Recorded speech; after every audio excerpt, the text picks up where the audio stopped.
New Thought Media Network.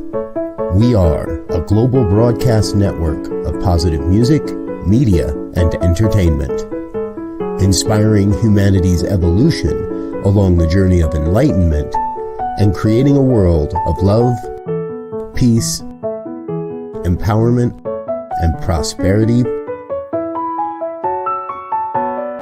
for all. New Thought Media Network. Positively inspiring.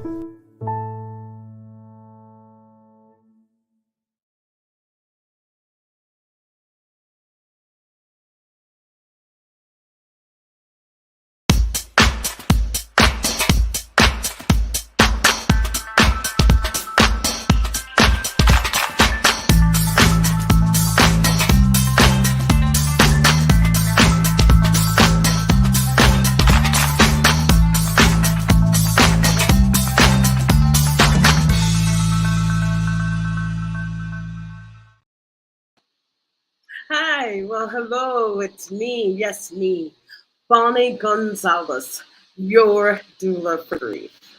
And welcome. If this is your first time joining us, welcome, and just know that you have come to the right place to start your recovery or start on your recovery of this grief journey, recovering from grief. And I am a grief coach. I'm a registered nurse, a religious science practitioner, and also a licensed soul collage facilitator. And I want to say, for those of you that are returning, I am truly honored and just glad to have you back. I want you to just sit back and make this hour your hour. Just listen. If there's a comment or a question that you have, just drop it in the comment box and we'll be glad to address it. And just want to clarify a couple things around grief. That grief is caused by loss. And loss is what we experience, and grief is what we feel. And losses occur in a myriad of ways. Of course, we have death, which I always take my hat off to that. That is the greatest loss of all. I always say that's the mother of all losses. But then we also have a loss of a job, loss of a relationship, lifestyle changes, geographical moves, surgery, health issues, aging, puberty. All of those things are losses. It can lead to that then leads to grief, to your grieving those losses. And grief can just show up in a myriad of emotional ways. There's joy, happiness, sadness. There's that anger, frustration. There's even numbness that can occur as you're grieving. So that's what loss causes. That loss causes grief. That's what grief is all about. Dealing with those losses, dealing from the emotional impact of those losses. So I just applaud you for joining me today, tonight, whenever you're watching this. I applaud you. It takes tremendous courage to acknowledge the issue of grief, to acknowledge what you're feeling, and then taking steps to move through it. And it's definitely not easy. I'm not here to say that, oh, yes, because you've said I'm going to handle my grief today, there you have it. No, the only way to handle grief, it's just to be with it and to move through it, move through whatever emotional states come up, whatever emotional states come up. That's what you address. That's what you lean into the feeling. And I always say, and don't do this work alone. Don't do it alone. Bell Hooks says it even better. She says we can't grieve in isolation. and knowing that grief needs to be heard, grief needs to be shared, and grief needs to be validated. So therefore you do need a partner or someone that you can turn to. And if you take a look in your world and you don't see anyone that you can call on to help, reach out for professional help. The help is available. You do not have to do this alone, by no means. And with that said, I've just got such a wonderful guest that is going to share her insights on this very issue.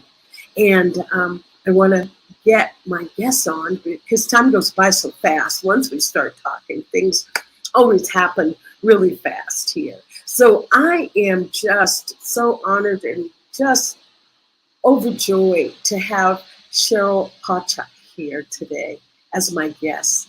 Today we are discussing Death Café, and talking about death won't kill you. So Cheryl Pauchuk, our expert on Death Café, is here. So Cheryl is a grief and a mindfulness coach, a Reiki master, and also a spiritual practitioner. And Cheryl says that after 15 years in sales and marketing back in 2003, Cheryl decided to just lean into her intuition. And what happened is that she made a career change. And she says it quite lovely, from focusing, from launching products and brands to what she humorously likes to say as relaunching people by helping them rebrand themselves emotionally, spiritually, and physically. The more clients Cheryl saw, she noticed that she noticed this underlying theme of grief. This insight and curiosity led her to learn more about grief, death, and dying, and her practice evolved to include being a grief recovery method program facilitator, a mindfulness grief coach, and a Death Café facilitator, helping people navigate losses and grief. It's the root of so much of our pain and suffering, our stories and beliefs. Cheryl says, to me, it's incredibly sad that we here in the Western world hide from grief, which is a natural emotion as joy, love, and anger. We are so uncomfortable around grief, death, and dying. And it's mostly because we don't have the tools to identify or navigate grief. Isn't that compassionate of Cheryl? Cheryl goes on to say, she wants to normalize the conversation around grief and loss, not just from death, but from all areas of life. The more we talk about it, the more natural it gets. Cheryl currently works with her local hospice in Northern Ontario, Canada, and started up a Death Café here in Ahihik, with plans to expand throughout the Lake Chapala area. She also hosts a private Facebook group, Moment to Moment Living, where she explores mindfulness and grief through the lens of mindfulness. And everyone's welcome to join her Facebook, and we'll give that information a little bit later. But for now, let's get our guests here with us. Help me welcome Cheryl Pauchuk to Your Doula for Grief today. Oh, Cheryl, thank you so much for your yes. Thank you so much. And even a bigger thank you. Thank you so much for doing the work that you're doing. I feel like the more people we have on board with this undertaking, the more successful we can be. So welcome. Thank you. Nice to be here with you. Oh, thank you. And just for all of you out there, Cheryl and I are in the same city here in Mexico. We're neighbors. I'm in San Antonio and she's in Ahihik. So welcome, neighbor. Yeah, Cheryl, so I would just like to start by asking you, maybe you can share your journey as to what got you involved in grief recovery work. Was it a situation, a aha moment? How did that happen for you? Well, I think there was a few reasons, but you kind of touched on it in my bio. As a life coach and a Reiki master, I do something called Reiki Conversations. So that's, talk therapy while having energetic body work done. And, I was kind of just, not comparing my clients, but just noticing that there was a common thread, Yes. That's, keeping us stuck. It's keeping us from moving forward, from living our lives. And it was always grief, not necessarily a death, but death of, a relationship, a career, maybe a financial situation, the whole gamut. And the more my practice is expanded, I was just coming back to this common denominator. And, it just piqued my curiosity. Mindfulness is a huge part of my life. Yes. In my studies and my exploration, my curiosity just, kept taking me further and further into, that rabbit hole of service. How can I best serve my community and my clients and even myself? My experience with death growing up was, I think I shared this story with you that I was very fortunate as a young child. I had all four of my grandparents and I had two great grandfathers. Oh my goodness. Yeah, which is pretty unusual. So yeah, I was lucky girl. I have four grandpas. It was awesome growing up. But my mom was all of a sudden going off for this weekend with her sisters, and they were going out Eastern Canada.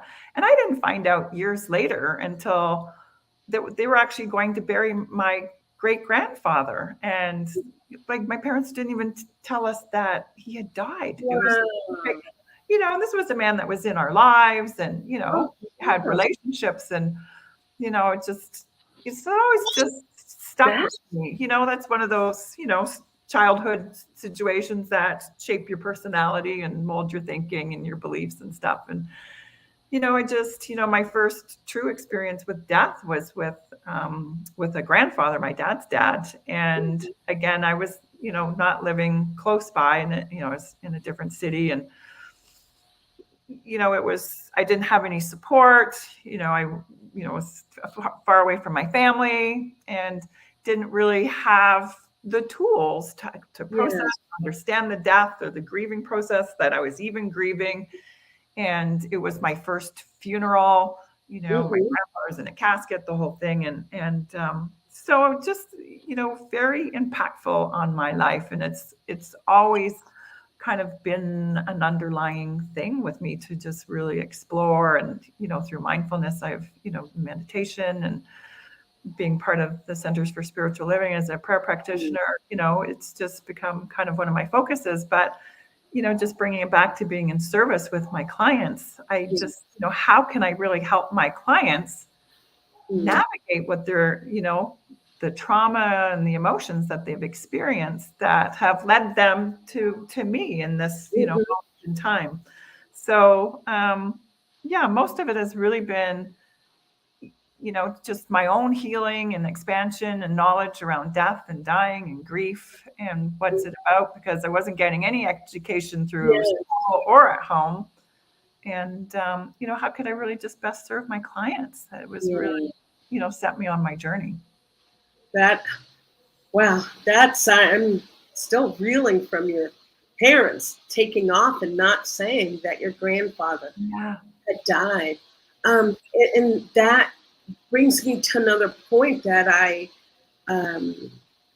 make to my clients, that we're teaching our children how to grieve. Because who taught you? I mean, when we all sit back and think about, how did I learn to grieve? It has to start with someone teaching.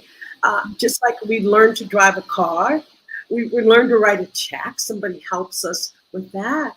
So why doesn't it just make sense that we learn how to grieve from those around us? So or not grieve. Exactly. I was going to say, or learn how not to grieve, how to hold it, how to keep it stuffed down. What would you say to your clients, Cheryl, around that, learning to grieve and teaching to grieve? Well, like I said, and I do my life coaching, my conversations happen on the Reiki table. So I have them just, get very quiet, get very present, and just connect with their body. And, you do a lot of inner child work, and that's, Yes. Labeled a lot of different things, but that's the part of us that needs the healing. And, and as I'm, doing a body scan and going through and doing Reiki on them, we always find where they're holding their grief. And there's almost always an emotional release. Yeah. Maybe not right off the bat, depends on, how stagnant the energy is and how long it's been suppressed and how stuck it is.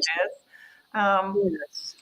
But it shows up in the body, wherever our weak spots are. Anything with, stress or, anger or anything is always, if we're not expressing it. And I love what you said at the beginning is just, we need to learn to know our grief, right? And not to be alone with our grief and yes, and all that stuff. But it's to, really just to acknowledge our grief. Man, sometimes for the first time, because, I said, we learn about grief from our environment, from our parents and our teachers. And if nobody's conscious enough to really recognize what grief is, yes, or to, be present with someone while they're grieving, because that's another whole thing, right? We're just so uncomfortable around grief.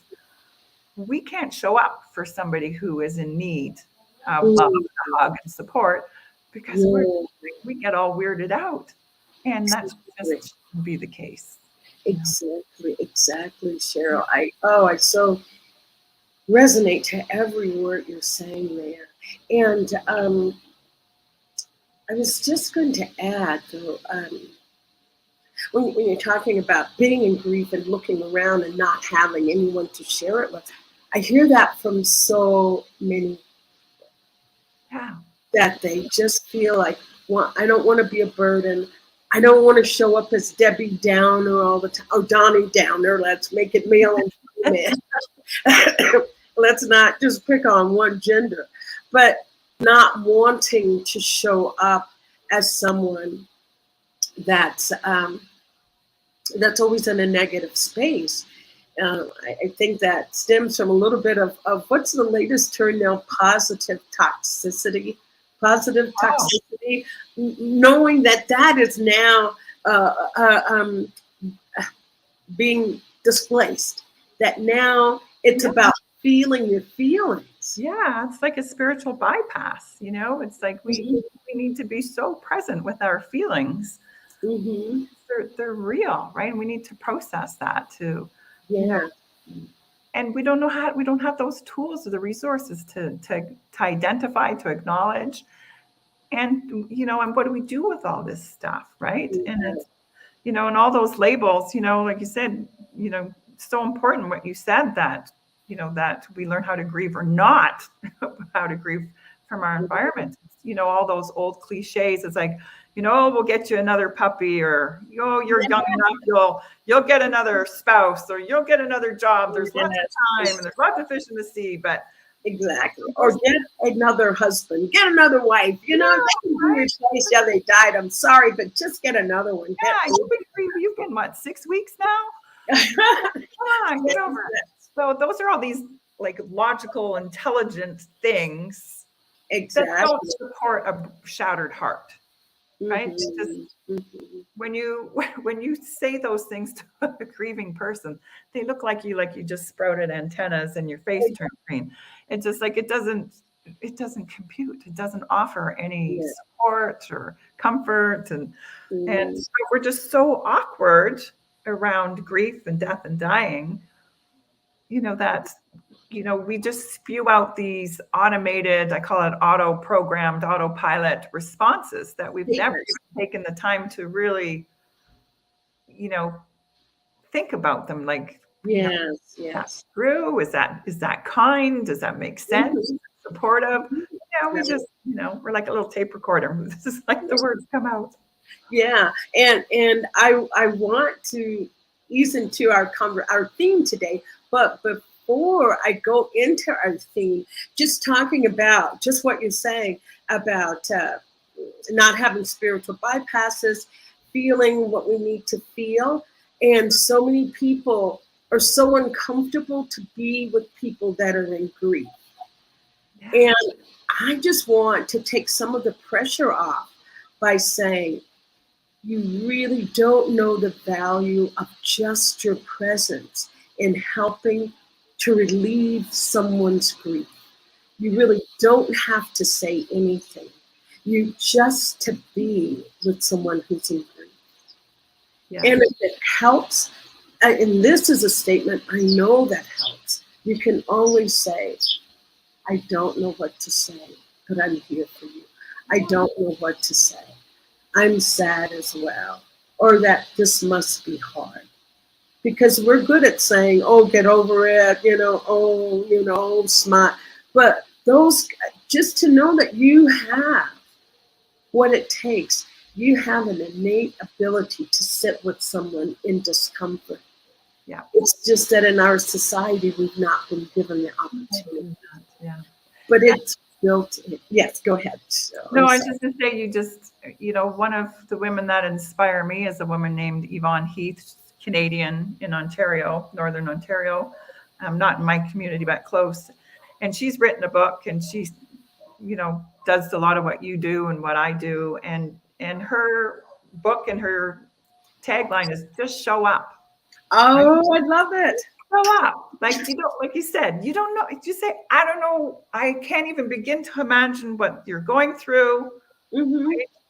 And I think it's good to take note of just that phrase alone, because your neighbor might have lost their spouse and you might have lost your spouse, but you didn't have a relationship that they had or with that person that just died. So, there might be similarities, but we never know what that person is going through. So I think one of the best things we can do is just show up. Show up with the lasagna. Show up and cut the lawn. Show up and just go in and water the plants. And I brought over a movie. I'm going to be back at 7. I'm coming with dinner and popcorn and a bottle of wine or whatever. And we're going to watch TV until midnight. We're going to have a pajama party.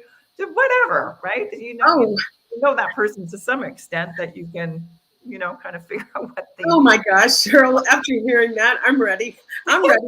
Come on over. I'm ready to pop on over. And I just want to add to that. That is just beautiful. Well said, well said, well said. And I would just offer this as well. When you talk to someone in grief, and we mean this from the bottom of our hearts when we say, I am here, call me if you need me. Call me if you need me. Well, I'm here to tell you they're not going to call you. They're not going to call you because they're in grief. They're not going to call. And bless your heart for saying that. I offer you instead to say, I am here and I'll be checking in on you. I'll check in on you in 2 days. I'll check in on you over the weekend to see how you're doing. So do know that, yes, as Cheryl has said, we've not been given the tools. And now we're here to give tools, tips and tools. Yeah. On how to support people in grief. And I just thank you for those words, Cheryl. That got me even excited. Like, yes, just go over, water the plants, just do it. Yeah, just show up, Just yes. Yes. We were having a conversation, I think, at the last Death Café, and one of the conversations is, someone was trying to decide, should they show up now at the funeral and stay? It was a family member had lost their partner, or should I wait, kind of until, it's always things get quiet a few weeks after, the celebration, like the funeral, and then show up. And, I said, only the person in those shoes can answer what they need in that moment. And I said, you need to just get them to take their masks off, put their heart on the table, and just, tell them what they need. And I said, you have to realize too that they might not be capable of even really knowing what they want. So you kind of have to gauge that. But, showing up whenever it is, however it is, so important. Just showing up. just showing up. I want to say that I have another group, and we're reading Teach Only Love. It's the 12 Steps of Attitudinal Healing by Cheryl Pauchuk. I don't know if you've heard of it or know it, but it's great. But he goes through this litany of things. It's about teach only love. And he goes through this litany of fears, fear of loss of relationship, loss of home. He has all these fears that he goes through that we suffer with these different fears. And he says at the bottom of all of these fears, the underlying root is fear of death, the fear of death. And that's why I thought this could move us into Death Café. If we could get to the root of the fear, then we can rip that out and start to rejuvenate and revive. So Death Café, I love that tagline, talking about it won't kill you. Yeah. Tell me how you got involved. What showed up? Well, actually what showed up for me was grocery shopping. This was back in 2017, I think. And they had a little poster, because I'm in a very small community, so all our information is little posters, flyers.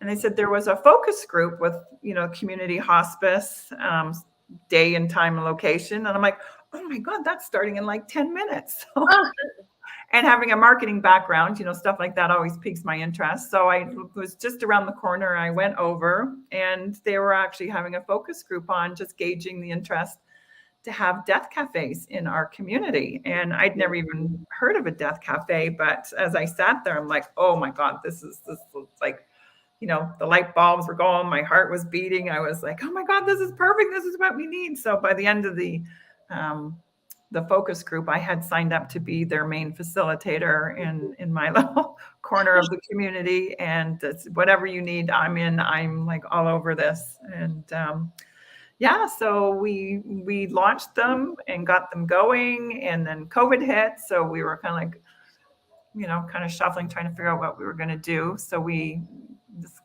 kind of laid low for a little bit, and then we just moved to Zoom, and now we're back doing them in person again throughout our community. So, oh my gosh, sorry, I thought I turned my phone off. Okay. You're popular. Everybody wants your energy right now, Cheryl. You're on fire there. So sorry. Oh my God. It's all good. It'll stop at some point. Yeah, sorry. Yeah.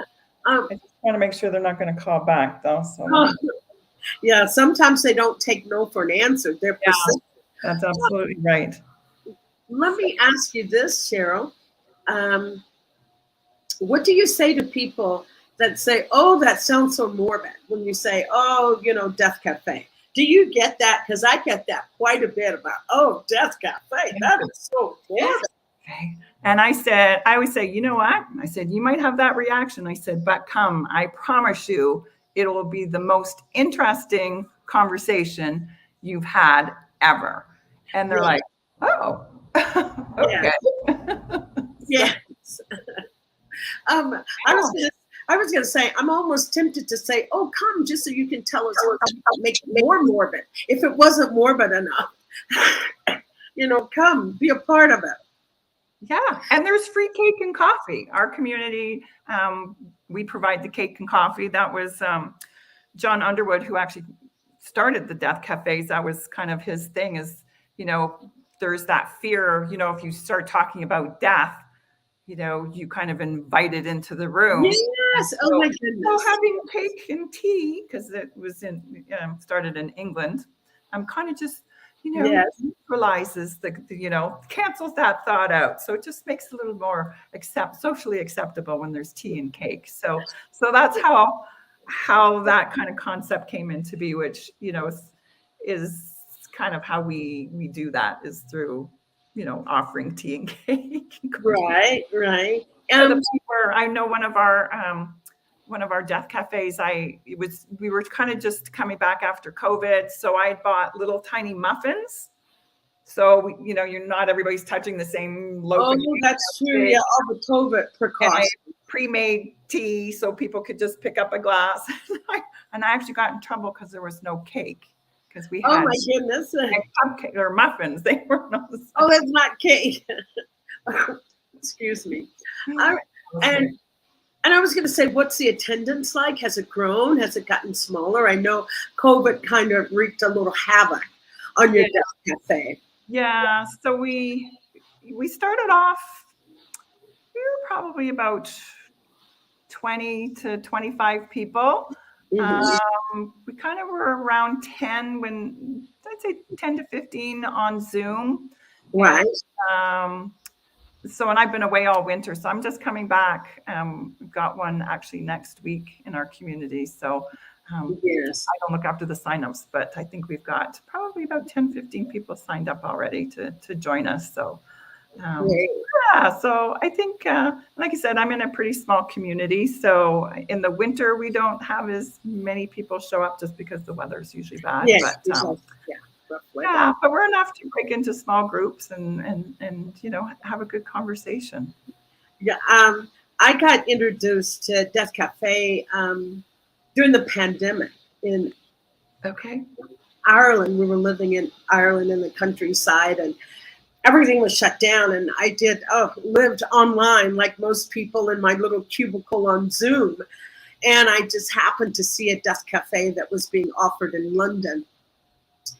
And it was online, and it was well attended. I really appreciate it having found it.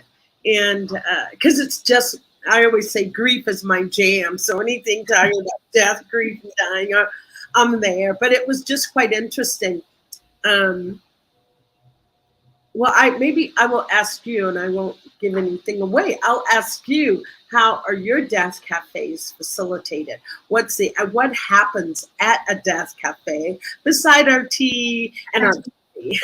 Yeah, so we pretty much follow. There's a website, deathcafe.com, and it's full of all kinds of information, and you can download documents on how to host your own Death Cafe and get one started in your community. You can actually even go to the website and post your events there, and so people in your community have that information.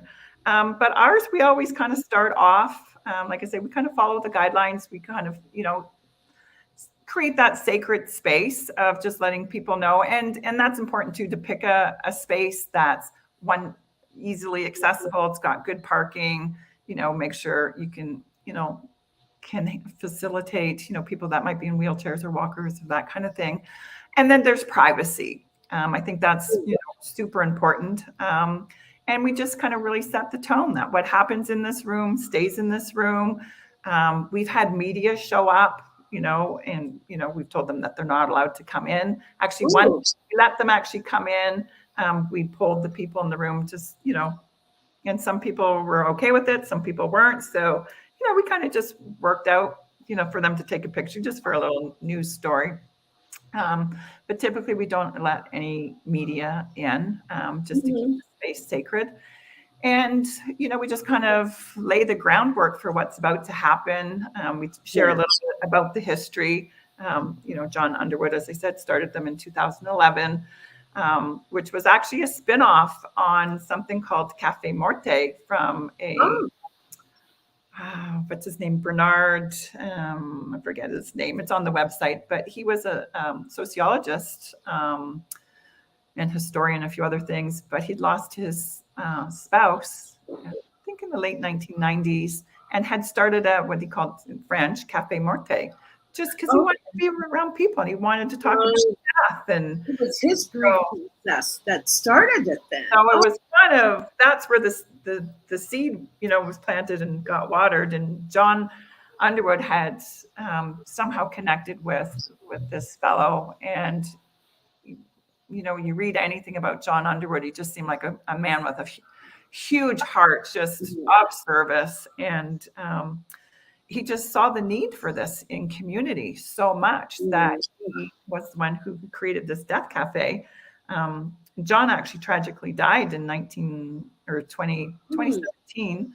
He's very young. He was just 44. Wow. Oh my goodness. Mom and his sister have taken on, mom was always working with him, but so they've kept up with the website and keeping the Death Cafes going. And yeah, so interesting story, and it's all on the website, but so we kind of share a little bit of the history, and then we set the ground rules. So the ground rules are that, one, this is not a grief support group. Yes, I just wanted you to make that really clear.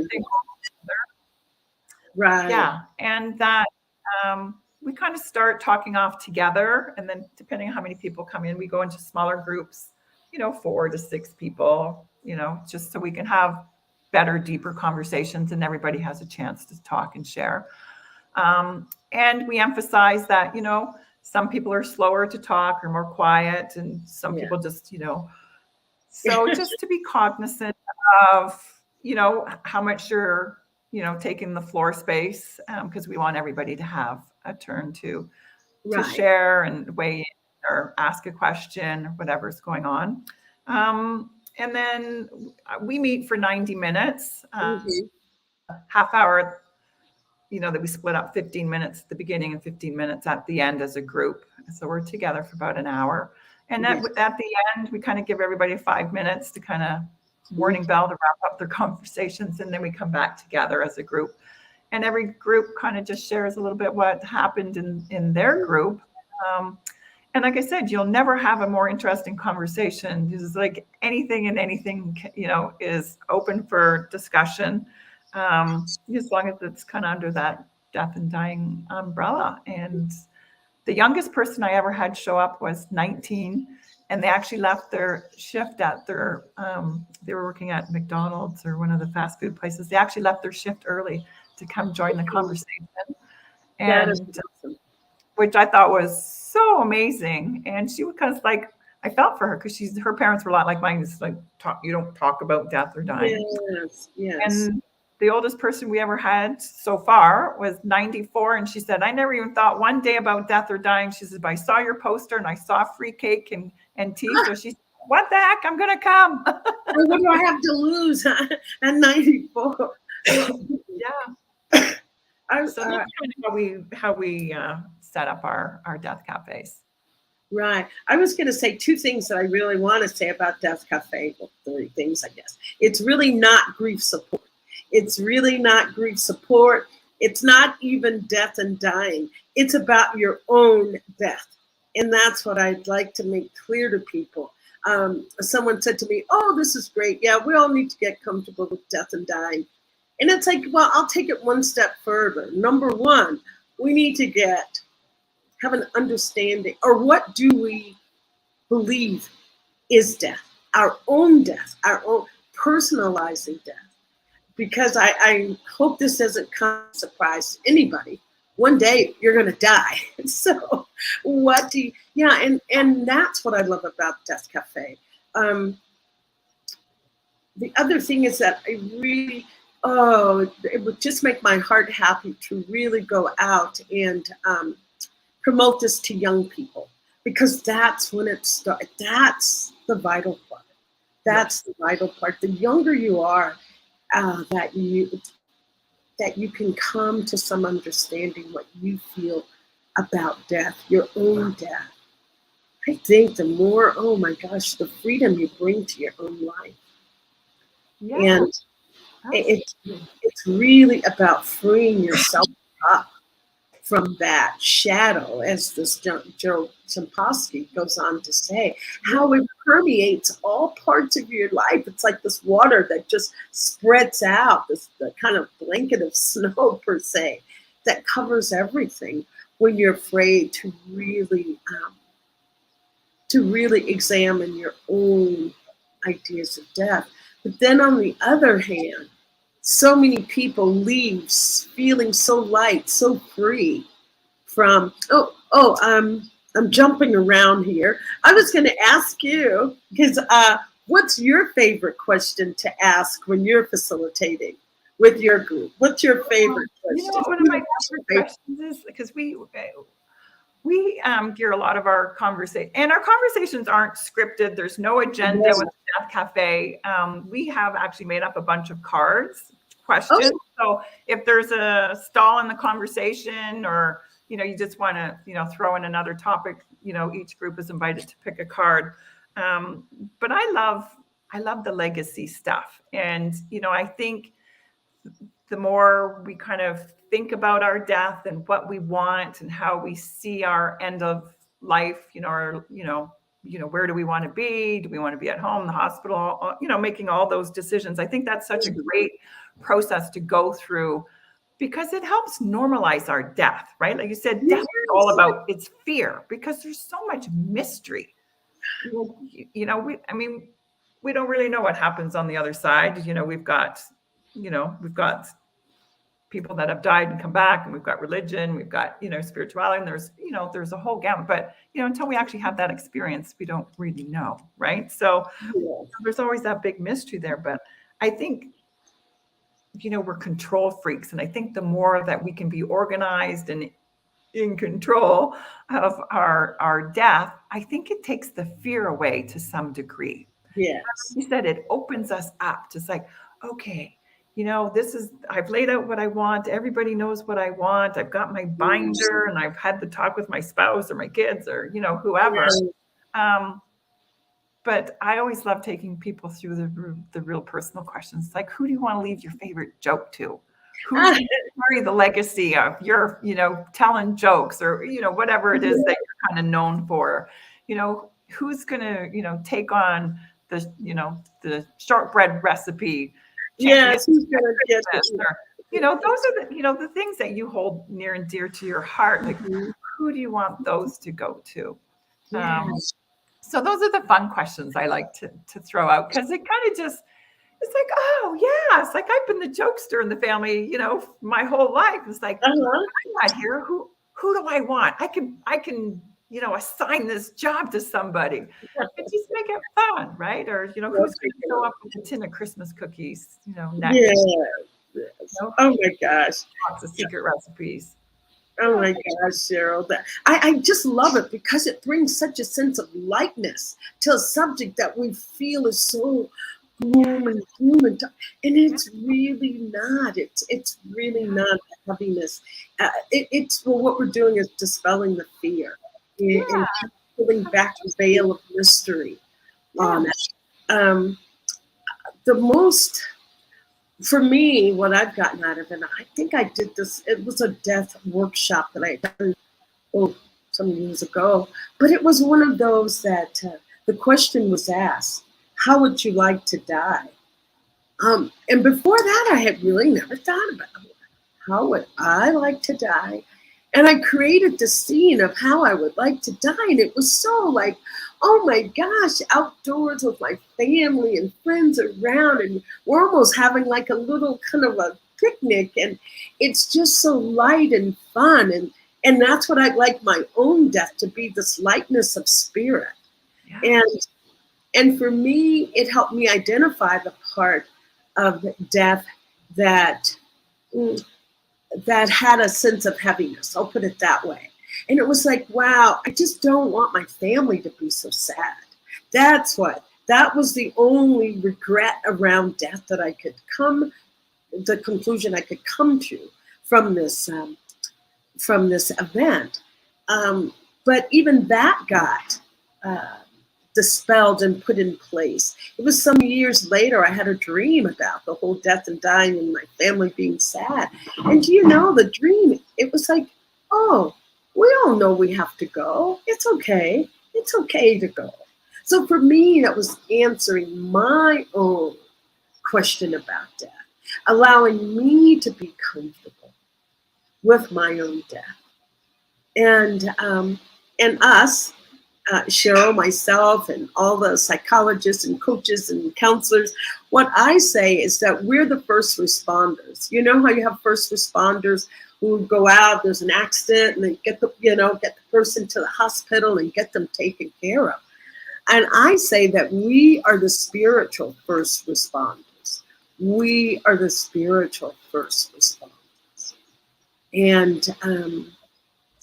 the more I can be at peace with the idea of death, my own death, the more I can be at peace and be more available and freed up to really assist someone else in their grief recovery. Absolutely. Yes, please. Absolutely.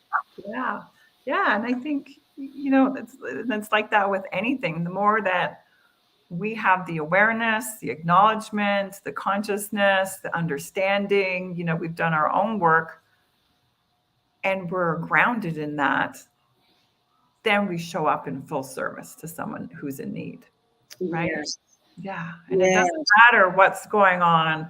We can be fully present and, as we said before, and just show up, right? Just to be there for them. Yes, yes. And I was going to add that line about, yes, and we are all in this together. The more I can help you, the more you can help someone else. And it's the gift that just keeps on giving. Yeah. And the Death Cafe, and it's, I always find it so interesting that it's, when you set up that sacred space for facilitating a Death Cafe, it just, the conversations that happen, because people feel safe and they know it's they can talk and ask questions or explore, those thoughts or whatever. And, we always say, we're really just normalizing the conversation.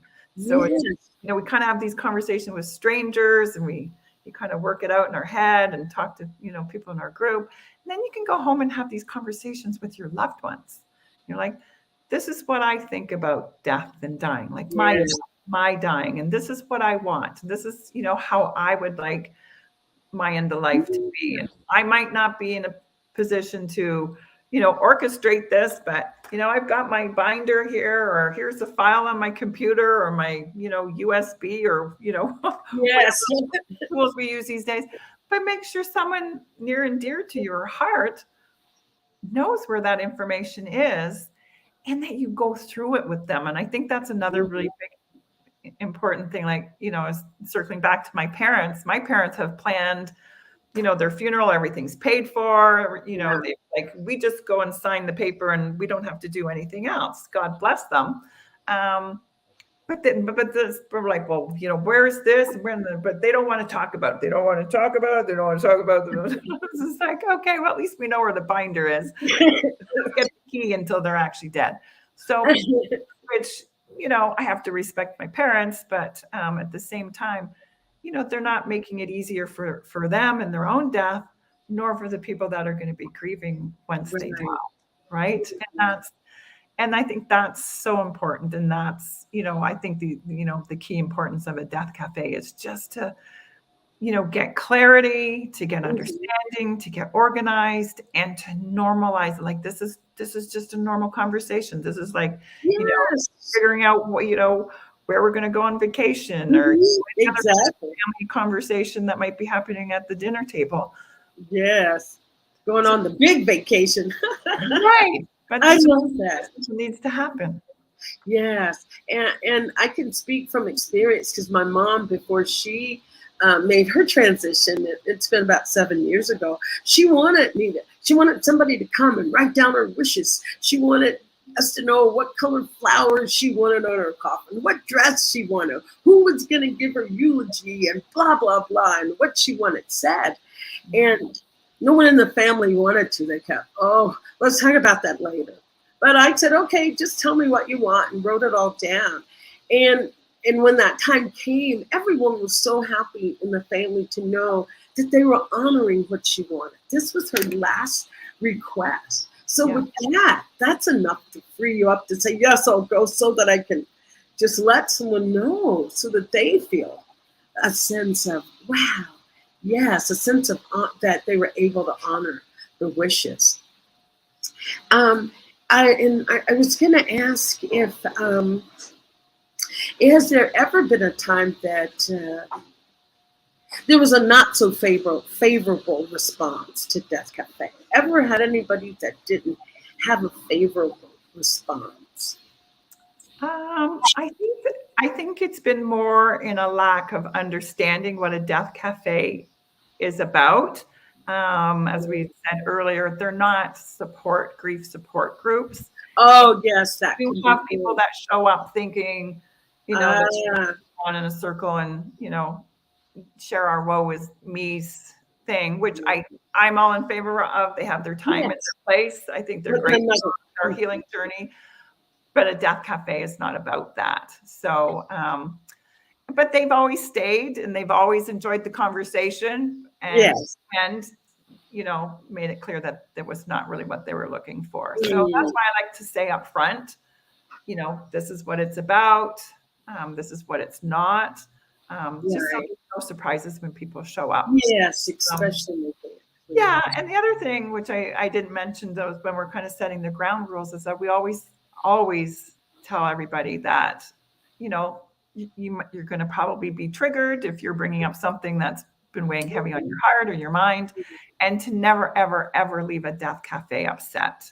Oh, good. And to come to the facilitator, you know, we try and have a few facilitators. I know you co-facilitate with us in Ahihik, just so we've kind of got one at every table, or at least, you know, one facilitator kind of overseeing a couple of groups at the same time, just so we can kind of, you know, again, add to that sacred, safe space. And they know that if, you know, we got them, if something's going to trigger them, that they're not going to leave at the end of the Death Cafe upset or triggered or, you know, not joyful as they walked in. No, I found it to be that people leave really in a good space, mentally in a good space, and looking forward to coming back. I've never heard, oh, this is, and lots of laughter goes on, lots of laughter and sharing of jokes. It's just a great, it's a great environment to be in. And I think you said something about setting that sacred space. It is amazing what will come up when people are allowed to express a deep held fear, resistance. It's wonderful to just watch that unfold, how people suddenly feel freed up to share something that they felt was maybe taboo, even if you want to use that word. Or as you say, if I talk about death, I'm calling it in that kind of thing. So I just appreciate that to no end. Yeah. So and like you did with, you know, getting normalizing this conversation with the youth, the younger generation, parents and teachers and, you know, community leaders to normalize this conversation. So kids grow up thinking that talking about death is normal. That it's just the way it is, that you grow up talking about everything else, about shoe size, bra size, whatever. Bring death into the equation as well. So I know that you're going to be headed back to Toronto, Ontario, the weekend. So what's happening when you get back? Where can we find you? What are you doing? How can we be a part of Cheryl's world? Well, the best way to reach out to me is my email address is there. If anybody's interested in having a Death Cafe, you want to have a conversation about how to start one in your community, I invite that conversation. I also host a private Facebook group. It's called Moment to Moment Living, which is really mindfulness, but I have a special focus, not every day, but we do talk about grief in a very mindful perspective. I do mindfulness grief workshops as well as the grief recovery workshops. So, you know, those will be starting up when I get back home. We've got a Death Cafe scheduled for next Wednesday. And then the following week, we jump into our 8-week grief recovery program. So, yeah, but anybody who's interested in staying in touch, love to hear from anybody. And yeah, we're here for you to keep the conversation going. Oh, boy, Cheryl, just delightful. And please reach out. You'll be in good hands. Cheryl's there with Death Cafe and doing her Reiki. I love you. What did you call that? Reiki conversations? Reiki conversations. And that is, explain that just a little bit more. So that's my combination of taking talk therapy on the table. So I said we will go in and we do that inner child work while you're having Reiki. And I do something called sound Reiki.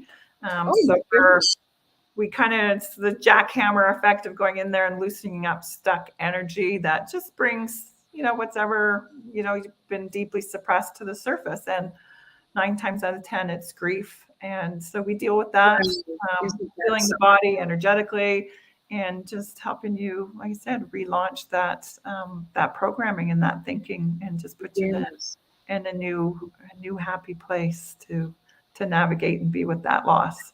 I love the idea of sound. Do you use bowls, drumming, tuning? No, actually, the client sounds. It's their own vibration, their own voice. Toning. So it's an indigenous healing tool that I was taught from my Reiki master. So it's a powerful hour. Oh my goodness! Yeah, you've got tools that can be used, and one can take those tools back and continue their own work, and maybe tune to Cheryl for a tune-up, a tune-up, a tone-up. Tone up, whatever. But and I always invite in prayer as a prayer practitioner. If clients, open to prayer, I will always start and end a session with prayer, but it doesn't have to be. And I'm also Kundalini yoga instructor, so I do meditation through Kundalini yoga, but I do a lot of breath work. So it just when the body is opening up, just how to breathe in that calm and that peace, and just have those tools to navigate grief when you're having that day when you just want to stay in bed and pull the covers over your head, or you're out in public. So you just have some little simple tools that help you get through those situations. Something that you can grab hold of, like a lifeline to get you through. Yeah, and they're all tools we take. They're just with us. We have them with us all the time.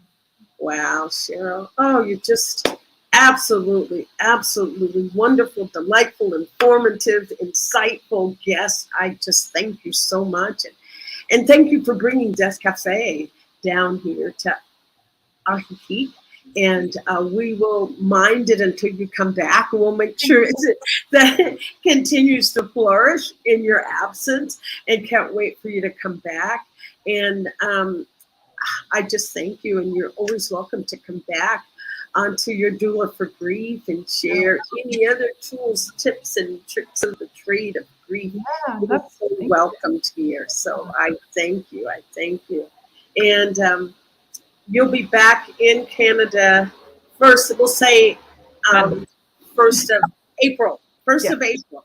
She'll be on the scene, and do send an email and reach out. So thank you. And I just want to thank everyone for listening. And check it out, Death Café. And I know we're here in Mexico, but I know that there are online, you can check online for Death Café and find one near you, or better yet, start one. If you can't find one and you're interested, start a Death Café. Get that cake and coffee. Is it cake that you guys provide? Yes, get those treats out and bring that sense of lightness to the subject. Let's shed that cloak of dark and mysterious and heaviness that goes with death. So I am going to close our time here together and just say thank you. And I am also a grief coach, and you have my information. Reach out. Just don't do death alone. Don't do death, dying, grieving. Just don't do this grief alone. So I'm going to leave you with a question for today. It's just, take a deep breath. Go within. Feel what's in your body. Feel what's in your heart. And just ask yourself, what do I need today? What do I need today? And whatever that answer is, honor it.